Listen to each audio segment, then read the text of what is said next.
Hey everyone, today onwards we are starting a new series called Learning Python, and this is the first video in that series. So it's tools of the trade. So I'll tell you about what you need to download, and you can download that and install that, and we'll go from there.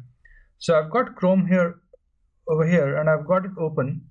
So what I want you to do is go to python.org/downloads/ and I'll leave this link in the video notes so you can copy this and put it in your browser and download the latest version of Python for Windows, or if you're using iMac or any other machine, you can download the relevant installation and install Python.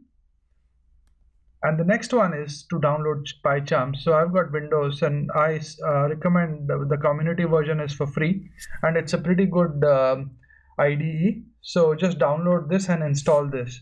And once you've downloaded and installed Python, and you've downloaded and installed pycharm, next video onwards you will start building code in Python. I hope you find this video useful, and thanks for watching this video. Please do subscribe to my channel if you enjoy what I'm doing. Thank you.